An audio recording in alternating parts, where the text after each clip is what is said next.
If you put your great-grandfather and you in the same room, you wouldn't look like the same species. He was 6 inches shorter, 33 pounds lighter, and he could crush your hand in his. His testosterone was nearly double yours, his sperm count was double yours. And he'd never heard the word obesity because in his entire town, almost nobody had it. In 100 years, the male body has been completely rewritten. Today, 43% of American men are obese. In 1960, it was 10. But here's what you probably don't know. A few things got dramatically better, and one of them would make your great-grandfather's jaw drop. To understand what happened, we have to go back to 1926. Your great-grandfather is 25 years old. He's 5'7" and weighs 150 pounds. He's never touched a dumbbell in his life or eaten a protein bar, doesn't know what creatine is. To ask him how to spell macros, he wouldn't know. But one thing he would know, and that is, he'd destroy you in a fight.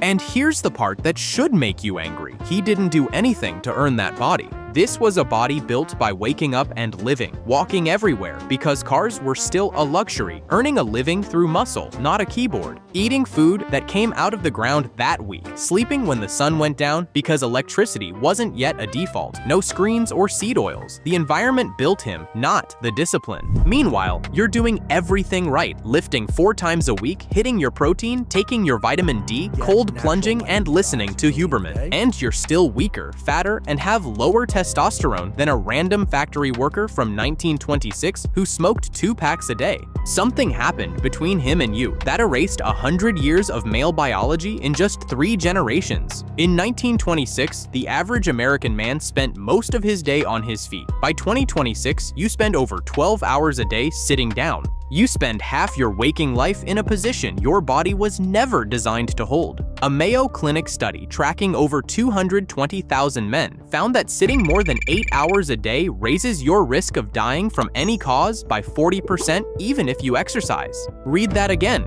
even if you exercise. But the chair didn't arrive alone, it came with a partner. In 1908, Henry Ford built the Model T. By 1929, more than half of American households owned a car. Walking, the thing humans had done for 200,000 years, became optional. Your great-grandfather walked 9 miles a day on average. You walk under 2. Here's what they don't tell you in fitness magazines. You can't out-train a sedentary life. You can lift 6 days a week, hit 10,000 steps on the treadmill, eat clean, and still be metabolically worse than a 1926 farmer who never saw the inside of a gym, because exercise is not the opposite of sitting. Movement is. By the 1950s, the damage was just starting to show. Waistlines were creeping up, heart attacks were exploding, doctors were confused. And then came the decade that changed the male body forever. The decade that introduced the first ingredient in your food that wasn't food. It's 1950, and the war has just ended. Most of the men who went away to war returned by the millions sooner than most people had expected. America is the richest country on earth, and something appears on grocery shelves that has never existed in human history. Food made in a factory. For 200,000 years, men ate what came out of the ground, off a tree or off an animal. Then, in a single decade, that ended. TV dinners, margarine, Wonder Bread, Cheese Whiz, sugary breakfast cereals marketed to children, vegetable oils extracted with industrial solvents, oils that, 100 years earlier, were used to lubricate machinery. And men kept eating. Today, 58% of every calorie an American man eats comes from ultra-processed food. In 2019, the National Institutes of Health ran one of the most important nutrition studies ever performed. They locked 20 adults in a research ward for a month. Half ate ultra-processed food, half ate unprocessed food. Same calories on offer, same protein, fat, carbs, sugar, fiber on paper. The ultra-processed group ate 500 more calories a day without knowing it and gained 2 pounds in 2 weeks. Same nutrients on paper, completely different effect on the male body, and it's not just the calories, sugar, or seed oils. It's that your brain cannot tell when factory food enters your stomach. The fullness signal is broken. The satiety hormones don't fire. You eat past full every single meal for decades, and your body slowly forgets what hunger even feels like. Your great-grandfather stopped eating when he was full. You stop eating when the bag is empty. And the government, instead of going after the food companies, did something almost unbelievable. They went after fat. In 1977, a U.S. Senate committee released a document that will damage the male body more than any single piece of paper in American history. It's called the Dietary Goals for the United States. And it tells every man in America to do one thing: stop eating fat. For 100,000 years, men ate fat. Then, in one afternoon, the US government declared all of it the enemy. Eat less fat, eat less cholesterol, eat less red meat. Instead, eat more grains, heart-healthy vegetable oils, or drink skim milk instead of whole. The food pyramid was born. 6 to 11 servings of bread, pasta, and cereal at the base, fat and oils at the tiny forbidden tip.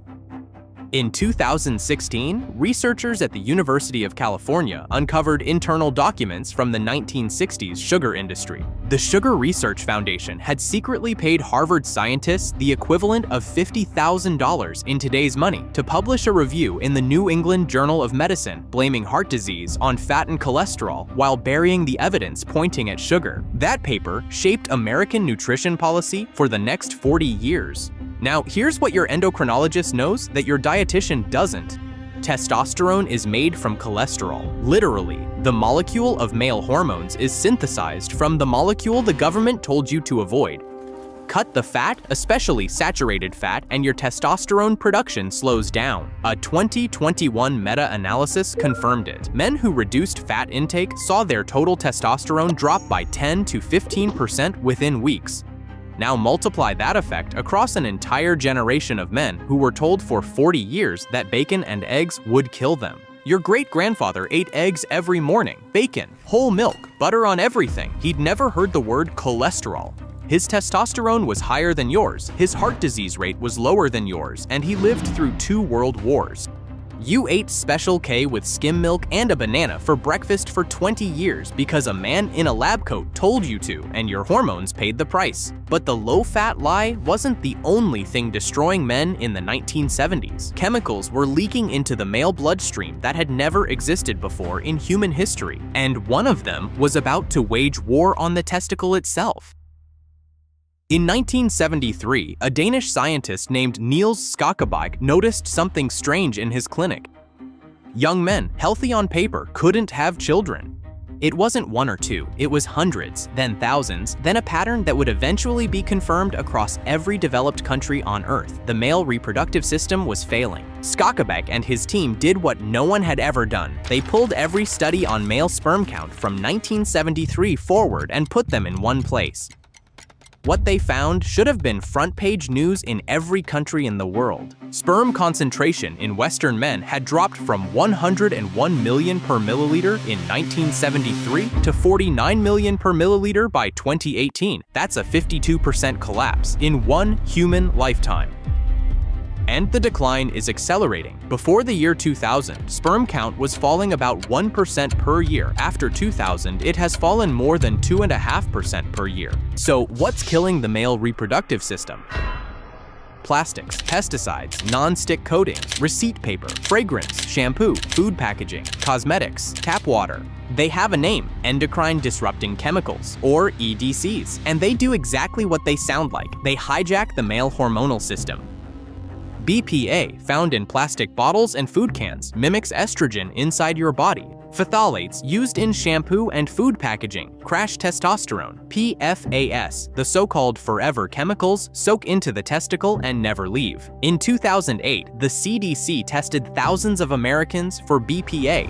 They found it in 93% of them. PFAS? Over 99% of US blood samples. Your great-grandfather had 0 of these chemicals in his body. You have hundreds, and the damage doesn't start when you crack open your first plastic water bottle. It starts before you're born.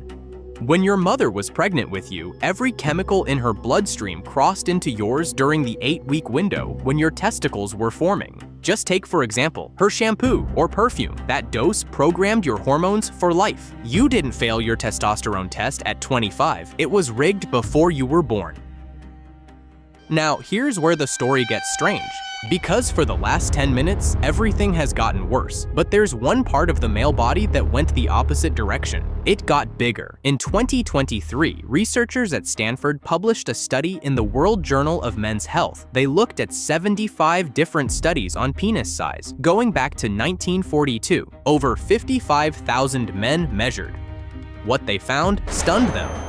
The average erect penis length had grown by 24% in just 29 years, from roughly 4.8 inches in the 1990s to 6 inches today. And men celebrated. Headlines went viral. The internet had a field day. But the scientists who ran the study weren't celebrating. A change that big, that fast, in a part of the human body that took millions of years to evolve is not a good sign. It's a warning sign. In nature, when a body part changes that drastically in a single generation, it almost always means one thing. Something is interfering with development in the womb. The same endocrine disruptors that crashed your testosterone and destroyed your sperm count are also messing with the hormonal signals that build the male body before birth. The longer penis isn't a sign of male strength, it's a side effect of male biology breaking down. Researchers call it part of testicular dysgenesis syndrome, a cluster of changes including dropping sperm count, dropping testosterone, undescended testicles, rising testicular cancer, and yes, altered genital development.